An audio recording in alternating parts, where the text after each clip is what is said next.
with the remembrance of Martin Luther King's birthday coming up, I wanted to do this video. This video is not going to be a negative presentation about Martin Luther King. It is going to be about what his followers have accomplished and what his people has become. But first, I want to remind something. That not only is it Martin Luther King's birthday coming up, it is also Robert E. Lee's birthday coming up. And we should remember this. Robert E. Lee was not fighting the Union to preserve slavery. Robert E. Lee was fighting the North to preserve freedom. The North invaded the South because the South was becoming wealthy on its free labor. In other words, because of slavery.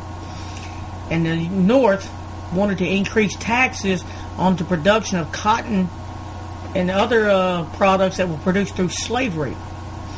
So the southern states decided to leave the Union, which is their right when they entered the Union.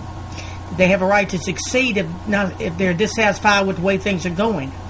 And that's what the South did. They succeeded from the Union, became the Confederate States of America, and the North invaded to keep them from leaving. They violated the South's rights. Now, the only thing that came good from the Civil War was that slavery was done away with. But it wasn't done in a way in which we think it was done away with. Because Abraham Lincoln did not abolish slavery completely. If you read what he wrote that he abolished slavery in the states that were in rebellion against the Union. The Union had slaves, but he didn't free them.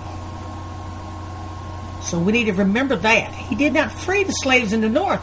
He just freed the slaves in the South, in the states that were in rebellion against the Union. But anyways, I've read a lot of Martin Luther King's work from college.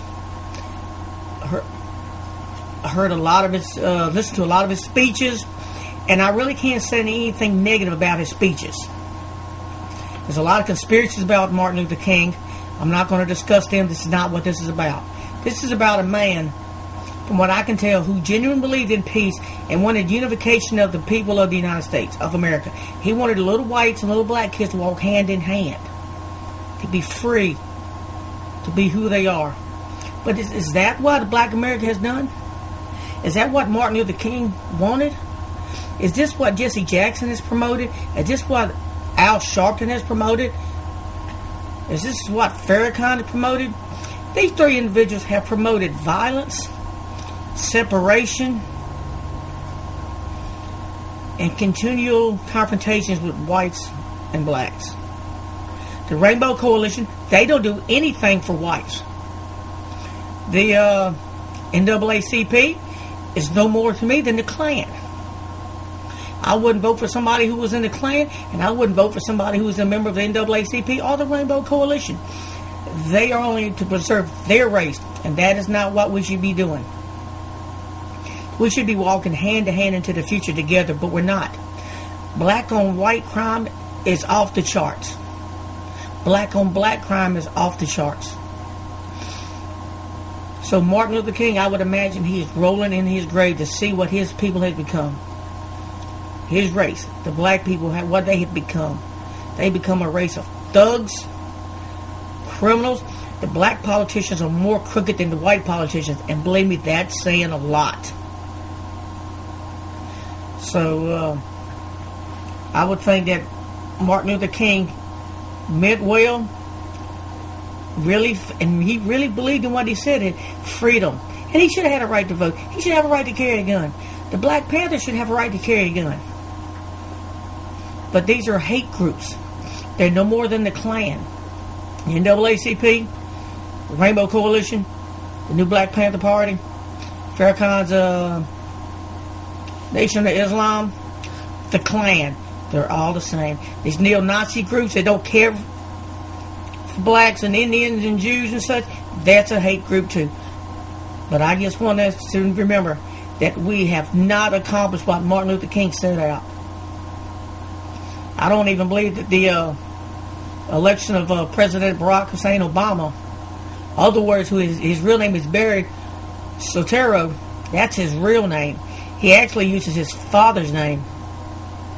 I don't believe his election even validates what Martin Luther King was wanting to do, because the election of President Obama wasn't an election for a black man or for a Democrat, but it was a vote of no confidence in the Republican Party. No matter who the Democrats had run, a Democrat would have won. It wouldn't have mattered. Could have been Hillary, John Kerry. It wouldn't have mattered.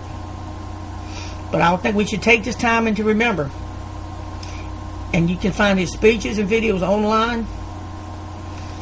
And we need to remember what he said about peace and getting along, being together. And not this, where we have black pageants and black TV channels. Whites can't have white channels and white TVs. It would be an uprising. So you see, there is a double standard. Whites can't have things, but blacks can have it. They get low-income houses. They get low-income loans. They get their own TV stations. Their comedians can make fun of whites, and it's okay. But it's vice versa. So I just want you to remember, Martin Luther King was a good man, but the people who follow him and walk on his shirt tails and coat tails, they're not of the same caliber as Martin Luther King. And I'm sure he is rolling over in his grave with disgust of how his followers and how his people have become and how they betrayed what he was murdered for. Thank you.